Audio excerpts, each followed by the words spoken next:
Hello, one and all, and welcome to another episode of MMA Vision Analysis.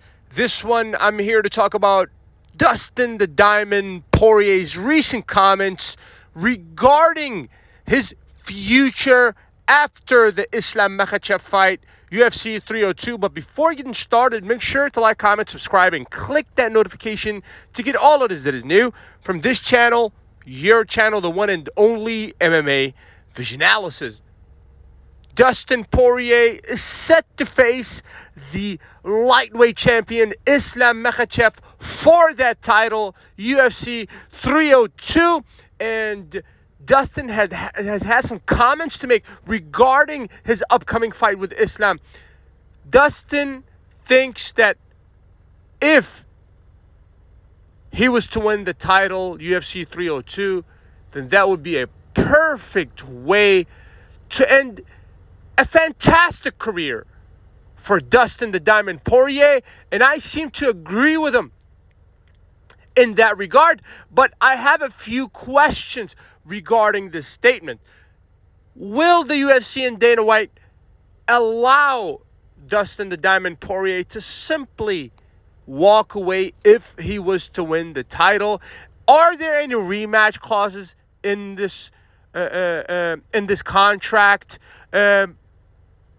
I would not assume that Islam Makhachev is willing to take a title fight against Dustin the Diamond Poirier without a rematch clause. Maybe I'm wrong. We really don't know the ins and outs of the contract, but it would be a perfect way to end a career if that was to happen. Dustin wins the title and just retires in the best way ever.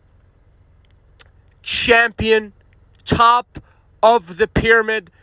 But I'm not sure if this fight includes a rematch clause.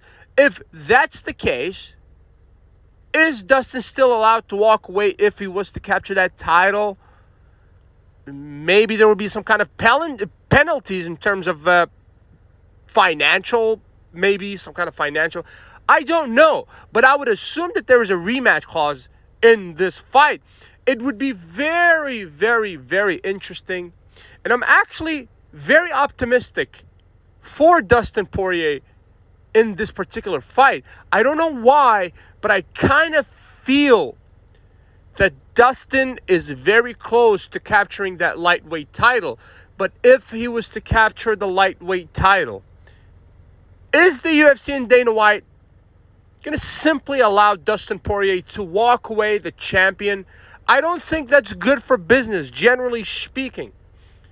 Okay? And I highly doubt that that is going to be the case. If Dustin was to capture that title, I don't think that he would simply walk away. It would be an ideal scenario, despite the fact that, there's probably a rematch clause in this contract. I still think that Dustin has plenty left in the gas tank. So I know that statements are made at times, and those statements really have a lot to do with how that person's feeling at that particular moment. Feelings change, thoughts change, and I think after the fight, opinions are perhaps most certainly will change. Very, very happy and stoked for this fight.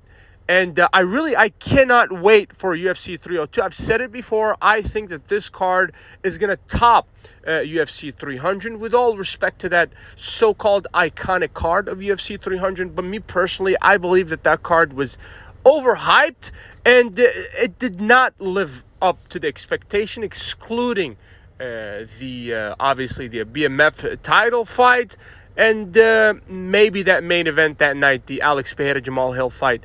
But perhaps aside from that, those two fights, that UFC 300 card is not as good as people try to make it to be. And I think UFC 302 is perhaps going to be a better fight card than UFC 300. If you made it this far, I appreciate you for sticking around. Please let me know what you think in the comments and like, subscribe for more.